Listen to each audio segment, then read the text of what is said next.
بسم الله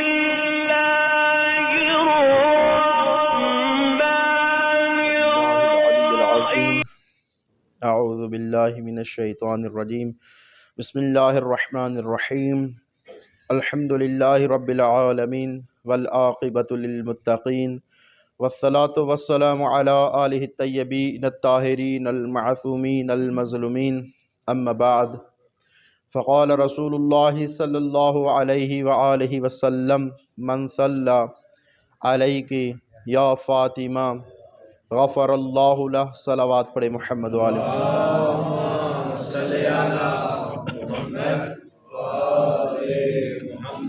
مومنین کرام، الحمدللہ ایام عزا، ایام فاطمیہ کی آج 7ویں مجلس عزا. خداوند عالم نے ہمیں یہ توفیق بخشی اور جناب سیدہ کے وسیلے سے ہم یہاں تشریف فرما ہیں، اور خاص جناب سیدہ سے توسل کرتے ہوئے دعا کرتے ہیں خالق اکبر جناب سیدہ کے ہی حق کے صدقے ہماری شفاعت فرمائے. آپ کی خدمت میں عرض کیا کل کہ جناب سیدہ سلام اللہ علیہا کی ذریعے سے یا جناب سیدہ سے توسل کیا جائے تو خدا آپ کی حاجات کو قبول فرماتا ہے. آج اسی سے منسلک ایک اور موضوع آپ کی خدمت میں کہ خالق اکبر کریم اللہ رحیم اللہ وحدہ لا شریک اللہ، جس کا کوئی شریک نہیں، جس کا کوئی ثانی نہیں، نہ افعال میں نہ ذات میں، لیکن اللہ رب العزت ہمارے ایک کام میں شامل ہے. یعنی وہ وحدہ لا شریک ہمارے ایک کام کے ساتھ ہمارے ساتھ شریک ہے. وہ کام کیا ہے جسے اللہ نے خود ہی قرآن میں ارشاد فرمایا کہ ان اللہ وملائکتہ یصلون علی النبی یا ایھا الذین آمنوا صلوا علیہ وسلموا تسلیما.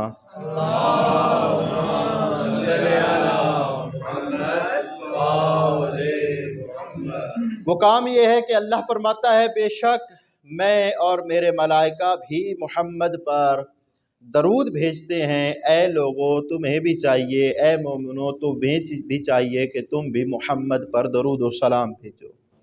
یعنی اللہ رب العزت ہماری اس عبادت میں خود شامل ہو رہا ہے، یا خود جو کام کرتا ہے اس میں ہمیں بھی شامل کر رہا ہے. آج کا موضوع سمجھ گئے ہوں گے کہ جناب سیدہ سلام اللہ علیہا پر صلوات پڑھنے کا کیا اجر ہے، کیا ثواب ہے، کیا فضیلت ہے. مومنین کرام، اس سے پہلے آپ کی خدمت میں عرض کروں کہ صلوات خود ایک باعث برکت سب سے بڑی دعا ہے. اللہم صلی علی محمد و آل محمد، یہ ایک خود باعث برکت شے ہے. آغا تقی بہجت جیسے جو عظیم دانشمند، عظیم عالم دین، جب بھی ان کے پاس کوئی حاجت لے کے جاتا یا اپنے مسئلے کے حل کے لیے پوچھتا تو وہ آگے سے ایک ہی بات کہتے کہ زیادہ سے زیادہ محمد و آل محمد پر درود بھیجو. زیادہ سے زیادہ بھیجو.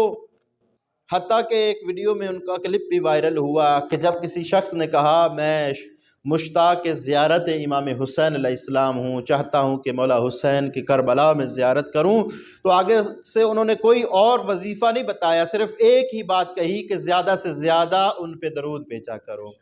اور انشاءاللہ جلد ہی مولا حسین تمہیں بلائیں گے. عزیزان من، خالق اکبر کے اس عظیم پیغمبر نے ایک حدیث فرمائی جسے خود جناب سیدہ ہی نقل فرماتی ہیں. قالت قال علی یا رسول اللہ صلی اللہ علیہ وآلہ وسلم. جناب سیدہ فرماتی ہیں رسول خدا صلی اللہ علیہ وآلہ وسلم نے مجھے ارشاد فرمایا یا فاطمہ،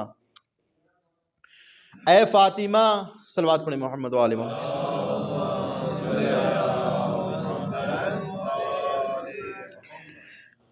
یا فاطمہ من صلی علیک، اے فاطمہ جو شخص تجھ پہ صلوات بھیجے، غفر اللہ لہ، اللہ رب العزت اس کے تمام گناہوں کو محو کر دیتا ہے، گناہوں کو بخش دیتا ہے.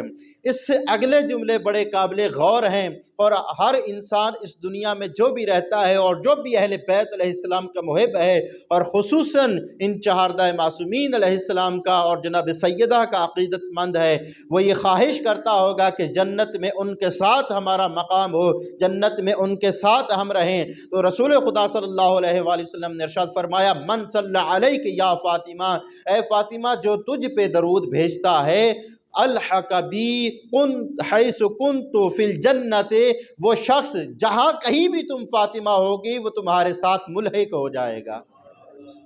اللہ رب العزت تمہارے ساتھ اسے ملحق کر دے گا، وہ تمہارے ساتھ رہے گا۔ اس سے بڑی ہمارے لیے نعمت کیا ہو سکتی ہے کہ ہم ان پاک و پاکیزہ ہستیوں کے ساتھ رہیں۔ عزیزان من، بہت سارے علماء نے بھی صلوات جناب سیدہ سلام اللہ علیہا کی تاکید کی ہے، جن میں آغا مرعشی نجفی یہ ہیں، انہوں نے بڑی ہی تاکید کی، اور حتیٰ کہ یہاں تک کہتے ہیں کہ جب بھی تم روزانہ کی 5 نماز پڑھو تو ان میں دعا جو دعا قنوت ہے وہ اللہم انی اسألک بحق فاطمہ و ابیہا و بعلیہا و سر المستودع فیہا، یہ ایک تقریباً 2 لائنوں کی دعا ہے جو جناب علامہ صاحب نے تعلیم فرمائی ہے کہ اس کو ضرور بر ضرور تم اس میں پڑھا کرو۔ اس کے علاوہ فرمایا کہ جو جناب سیدہ پہ درود پڑھنے کا طریقہ وہ یہ ہے، اللہم صلی علی فاطمہ و ابیہا و بعلیہا و سر المستودع فیہا بعدد ما احاط بہ علمک، یہ طریقہ ہے جناب سیدہ کے اوپر صلوات پڑھنے کا۔ پھر فرماتے ہیں کہ جو شخص چاہتا ہے کہ اس کی آنکھیں قوی رہیں، اس کی آنکھوں کا یہ نور ختم نہ ہو، تو جناب سیدہ سلام اللہ علیہا پر درود بھیجا کریں۔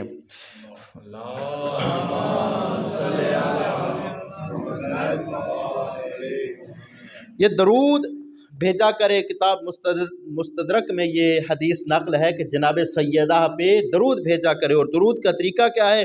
اللہم رب الکعبۃ و بنیہا و فاطمہ و ابیہا و بعلیہا و بنیہا نور بصری و بصیرتی، اس طرح کر کے جناب سیدہ سلام اللہ علیہ پر وہ درود بھیجا کریں۔ اس کے علاوہ فرمایا کہ جو شخص چاہتا ہے، جناب آقا علی معصومی فرماتے ہیں، جو شخص چاہتا ہے کہ اس کی حاجات اللہ کی بارگاہ میں قبول ہو جائے، اللہ کی بارگاہ میں اس کی حاجات رد نہ ہو، اسے چاہیے کہ وہ جناب سیدہ زہرا سلام اللہ علیہا پہ زیادہ سے زیادہ درود و سلام بھیجا کرے۔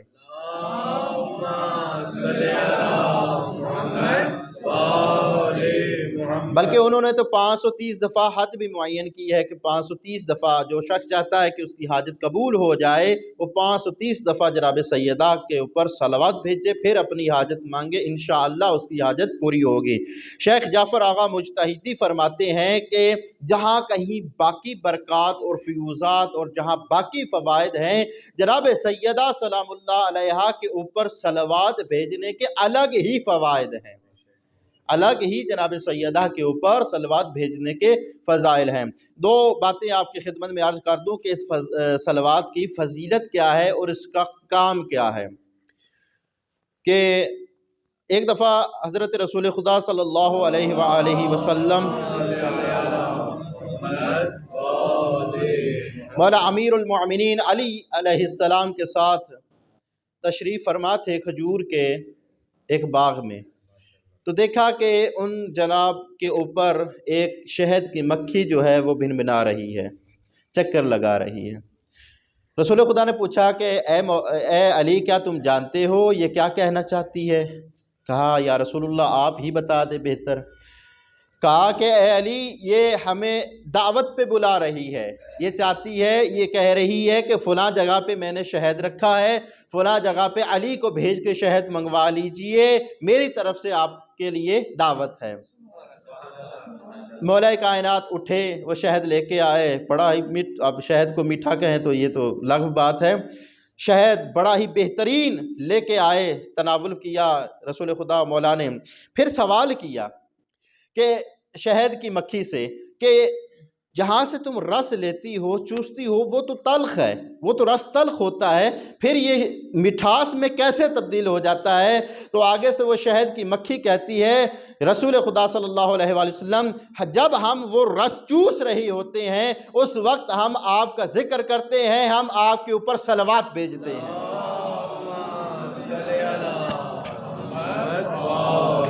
اس صلوات کی برکت سے، یعنی وہ کہتی ہے ہم پہ الہام ہوتا ہے کہ 3 دفعہ اہل بیت پہ صلوات بھیجو، اللہ رب العزت اس صلوات کی برکت سے وہ جو تلخی ہوتی ہے اس کو ختم کر کے اللہ مٹھاس میں تبدیل کر دیتا ہے۔ اسی طرح ایک واقعہ ہے کہ رسول خدا کے ہی دور میں ایک شخص کہیں سے مچھلی خرید کے لایا تو گھر بیگم کو دی کہ اسو بناؤ پکاؤ۔ اب بیگم نے اس کو اوپر رکھ دیا، جو رکھا وہ گلنے کا نام ہی نہیں لے رہی تھی، پکنے کا نام ہی نہیں لے رہی تھی، بڑا ٹائم ہو گیا۔ بالآخر قصہ مختصر وہ مچھلی لے کے جناب رسول خدا کے پاس چلے گئے، کہنے لگے یا رسول اللہ یہ عجیب واقعہ ہے کہ یہ مچھلی پک ہی نہیں رہی، آگ اسے کچھ کہہ بھی نہیں رہی۔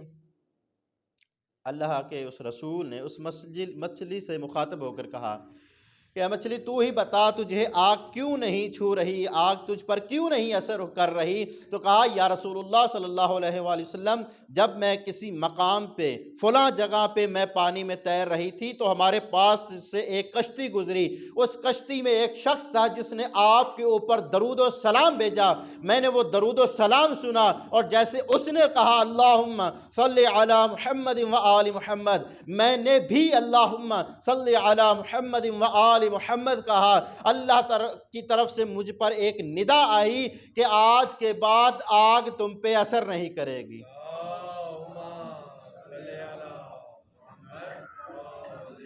یہ واقعہ عام نہیں ہے، انصاریان ویب سائٹ ہے، اس کے اوپر ہے، آغا انصاریان کی ویب سائٹ، بڑی معتبر یہ ویب سائٹ ہے، وہاں سے میں نے یہ نقل کیا ہے کہ صلوات آل محمد پر، اور یہی وجہ ہے کہ روز قیامت اہل بیت علیہ السلام کے چاہنے والوں کو جہنم کی آگ کچھ نہیں کر پائے گی۔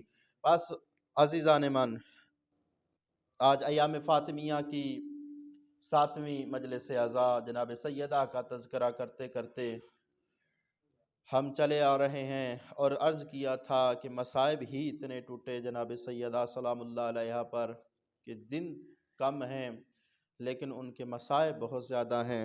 بس ایک روایت آج آپ کی خدمت میں عرض کروں گا۔ رسول خدا صلی اللہ علیہ وآلہ وسلم کی رحلت کے بعد جناب سیدہ کو تو ایک صدمہ پہنچا ہی پہنچا تھا، اس کے علاوہ کچھ اور بھی ہستیاں تھیں جنہیں صدمہ پہنچا، ان ہستیوں میں حضرت بلال بھی تھے۔ جیسے ہی جناب رسول خدا کی رحلت ہوئی تو یہ مدینہ چھوڑ کے چلے گئے، جب چلے گئے نا تو رسول خدا صلی اللہ علیہ وآلہ وسلم ان کے خواب میں آئے، کہتے ہیں بکھرے ہوئے بال تھے، آ کے کہتے ہیں اے بلال جہاں سب نے چھوڑ دیا تو نے بھی میری اہل بیت کو چھوڑ دیا۔ عزادارو حضرت بلال واپس پلٹے مدینہ کی طرف، جیسے ہی مدینہ میں پہنچے ہر طرف سے شور و غل اٹھا کہ رسول خدا کے مؤذن آ گئے، اسلام کے مؤذن آ گئے، خوشیاں منائی جا رہی تھی، اسلام کا مؤذن آ رہا ہے، ہر کوئی دعوت دے رہا تھا کہ اے بلال ہمارے گھر تشریف لائیں، آپ ہمارے گھر تشریف لائیں۔ جناب بلال نے کہا کہ نہیں، میں جناب سیدہ زہرا کے دروازے پہ پہلے جاؤں گا۔